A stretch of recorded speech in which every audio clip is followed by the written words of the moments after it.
संपादन किया, लोगों को जागृत किया।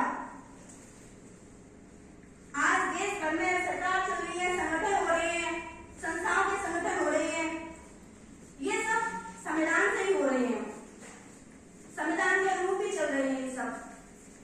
बाबा साहेब ने चुनौतियों का सामना करते हुए, संघर्ष से जूझते हुए इस देश को संविधान देकर दुनिया के सामने एक नया तोहफा पेश किया।